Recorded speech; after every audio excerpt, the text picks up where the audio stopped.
Hello everyone! Erik Ponti is the most relentless bully in school. The teachers think that he's the devil incarnate and there's no future for him. But they don't know what really lies beneath Erik's tough nature. Stockholm, the 1950s. At first glance, Erik lives in a very ordinary family. At dinner, everyone's sitting quietly at the table. But as soon as Erik picks up a knife improperly and accidentally drops it, his father slaps him across the face. After the meal, he hits him in the back with his belt. The mother, on the other hand, is afraid to say a word to her husband and drowns out the sound of her son's beatings by playing the piano. It's not surprising that this life has made Erik bitter and aggressive. He's constantly getting into fights at school, and after another scuffle, he's expelled. When Erik comes back home, he finds his mother talking to a lawyer. The man hastily says goodbye to Miss Ponti and hands the boy a business card just in case. The mother is left alone with her son. She's unusually gentle with him, but finally tells him that he'll have to leave for boarding school. Today. Det här är din sista chans. Det är din sista möjlighet att nå gymnasiet. Du får inte ställa till det, lova det. Upon arrival, Erik is immediately greeted by a senior student, lanky Otto Silverheim, who rides horses and seems to be the best student in school. Very politely, Otto shows the newcomer around and then escorts him to his room.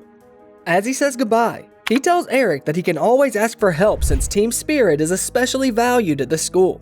Erik soon meets his neighbor, Pierre. He likes listening to jazz, reading books, and studying. He and Erik get along very well, and Pierre even offers to help the newcomer with math classes. In the evening, Erik enters the cafeteria for the first time and notices that there are strict rules in the seating arrangement. His classmate Johan explains to him that at this school, the younger students are not allowed to sit next to the older ones, and the less wealthy with the rich ones. Another student suddenly asks Erik what his father's political views are and gets a rude answer. Skit i det du. Vad hörde jag? The chairman of the student council, Otto, who seemed very polite and nice at first, asks Erik to get up from the table. His sidekick, Dalin, takes a knife and hits the newcomer in the head as punishment.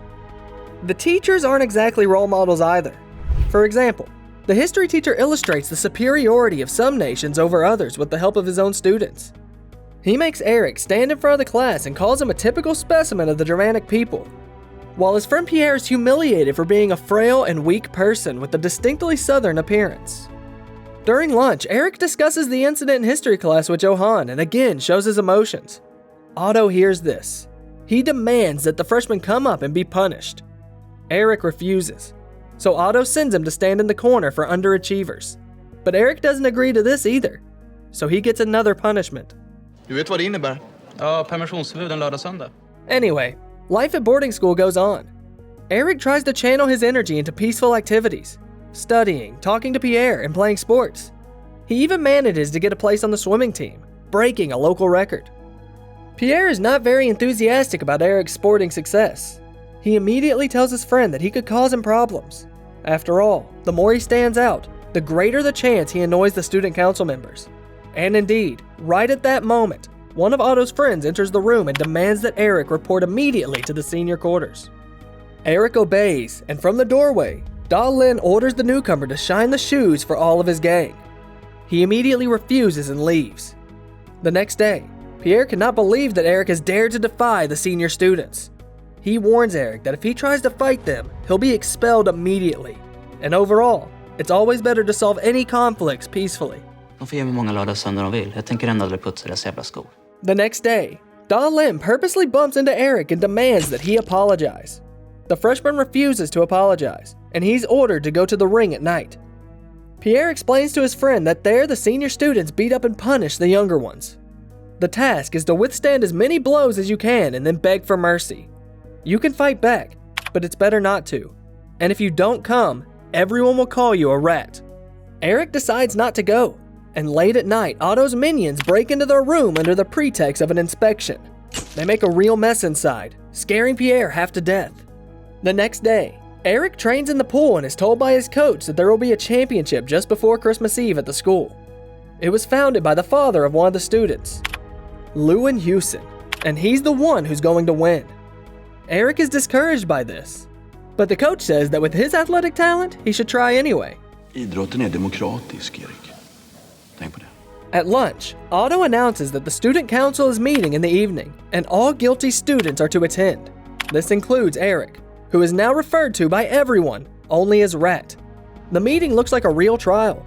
Erik argues with Otto, the head of the council, and refuses to apologize, which results in 2 weekends of forced labor and 8 weekends of house arrest.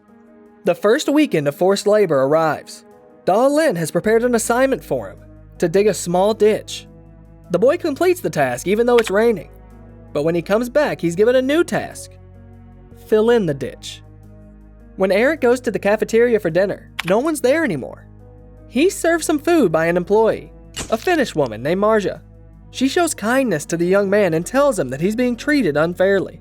Jag har en bror där hemma. Han påminner lite om dig. Once again, everyone leaves for the weekend, and Erik is left alone. In the dining room, he meets Marja again, who flirts with him and tells him that she'll be near a secret smoking place at 7 o'clock. Erik gets there as scheduled, but he doesn't understand until the very last moment why the girl lured him here. She kisses the dumbfounded Erik and hugs him.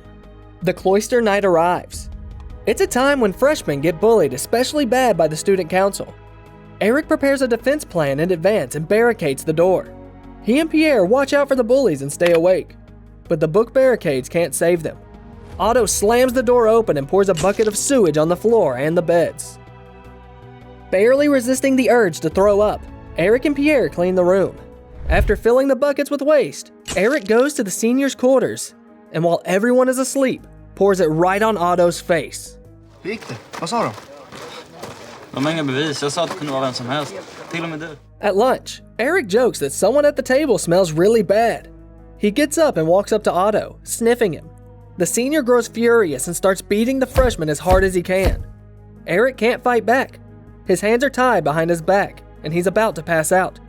But Marja intervenes, and at her shout, the headmaster arrives. Otto stops. It's the day of the swimming competition. Erik wins in all the disciplines. It's time for the last competition, the 300-meter sprint. The coach comes into the locker room and tells Erik that he has every chance of beating Leuenhuisen. The coach promises that if he wins, no one will touch him and vows to take care of that. Erik wins and sets 3 championship records. He's the absolute winner of the tournament. On Christmas Eve, Erik finally arrives home. His mother praises her son for his excellent grades and the swimming trophy, but his father doesn't pay any attention to him. What worries him most is his bad conduct marks. Erik tries to explain that he just didn't want to be a messenger boy for the seniors, but his father refuses to listen to him. The boy returns to school and notices that some things have changed.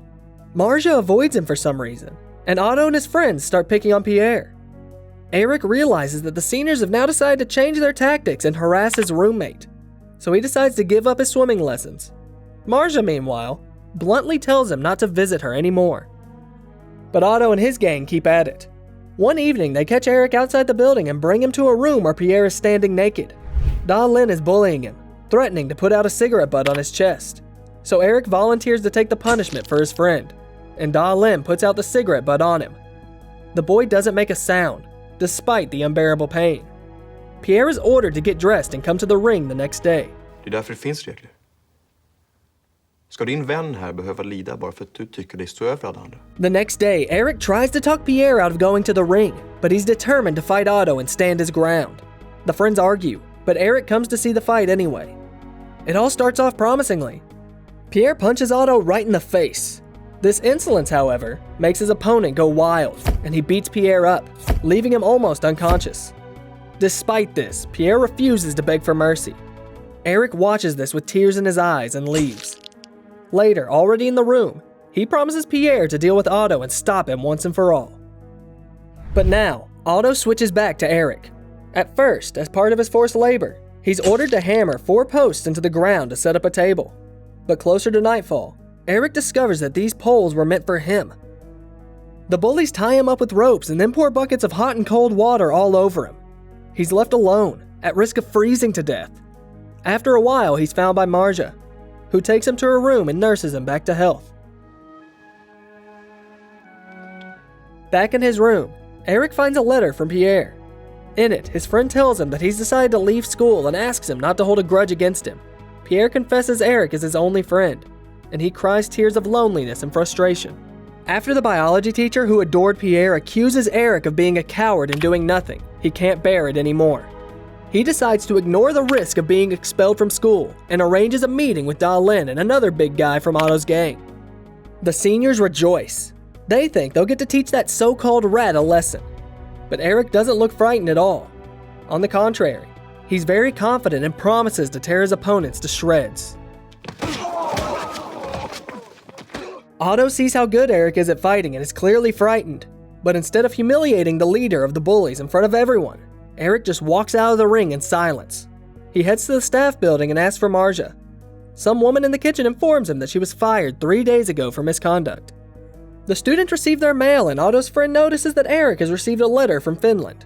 The senior immediately goes to the boys' room and seizes the envelope. The bully reads the message from Marja aloud. She tells Erik not to worry about a possible pregnancy because she has always taken all precautions and confesses her love for him. När det här kommer till rektorn blir det rällen direkt. That same day, Erik is summoned to the principal's office. He informs the student that he has no alternative but to expel Erik immediately.